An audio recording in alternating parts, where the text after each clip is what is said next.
Dans le prochain épisode de Plus belle la vie, alors que Francesco est sur le point de découvrir avec qui Benjamin trompe Sylvia, Babette reprend le dessus. La famille Castel résistera-t-elle à la liaison entre Bastien et Luna? Attention, les paragraphes qui suivent contiennent des spoilers sur l'épisode de Plus belle la vie diffusé demain soir sur France 3. Elodie menace Luna suite à la révélation de son père concernant sa liaison avec Luna. Akira explique qu'elle voulait simplement défendre sa mère. Cette dernière rétorque qu'il s'agit d'histoires d'adultes et que sa tentative d'empoisonnement reste très grave. Alors que sa fille part s'isoler à l'avant du bateau, Elodie la suit afin de la réconforter. Elle affirme d'ailleurs qu'elle ne veut pas divorcer de son père. Néanmoins, Elodie fait promettre à Akira de ne rien dire à Sunali et Hugo au sujet de la liaison de Bastien et Luna. Le lendemain, Elodie rappelle à son mari qu'ils avaient passé un accord, ils sont libres de voir ailleurs tant que leur famille est préservée. Elle demande donc à Bastien de mettre un terme à sa liaison avec Luna. Mais ce dernier explique que c'est impossible car il est amoureux d'elle. Il promet à sa femme de trouver une solution pour préserver leurs enfants, mais il tient à continuer sa liaison avec son amour de jeunesse. Pendant ce temps au Célestie, Luna et Hugo s'étonnent de l'absence de Bastien et Elodie pour le début des travaux.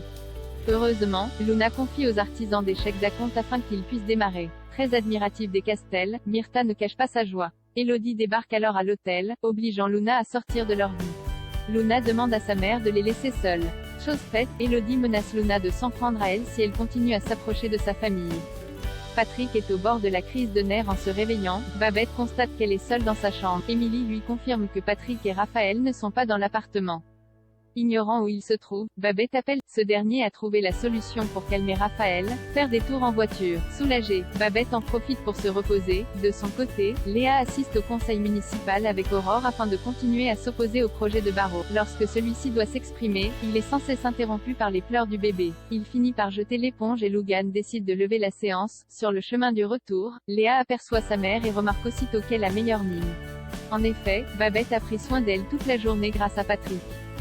Mais en rentrant chez elle, Babette découvre son mari à bout de nerfs après avoir roulé en voiture pendant des heures. D'autant que Raphaël se remet à pleurer une fois à la maison. Babette propose à Patrick d'opérer un roulement. C'est donc à son tour de se reposer. Francesco découvre la tromperie de Benjamin dans le salon. Benjamin envoie des textos à Estelle sans se soucier de la présence de Francesco. Ce dernier tente de jeter un œil à l'écran de son portable. Il aperçoit Benjamin donner rendez-vous à l'hôtel à une fille, sans se douter qu'Estelle en est la destinataire. Il en informe sa sœur et lui suggère de se rendre sur place pour être fixé.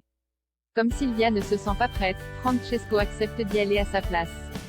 Pendant ce temps, Estelle se confie à Fanny afin d'y voir plus clair sur ses sentiments. Fanny lui conseille de prendre le temps de retrouver son intimité avec Francesco avant de pouvoir comparer avec ce qu'elle ressent pour Benjamin. Estelle avoue qu'elle n'arrête pas de penser au rendez-vous qu'il lui a donné. Fanny l'aide à résister à la tentation en lui tenant compagnie. Le soir, Francesco surveille Benjamin, qui se trouve à l'entrée d'un hôtel. Une jeune femme le rejoint et l'embrasse pendant que Francesco les prend en photo. Après l'avoir pris en flagrant délit, Francesco rentre chez lui, très énervé. Il fait part de sa découverte à Estelle, qui n'en revient pas.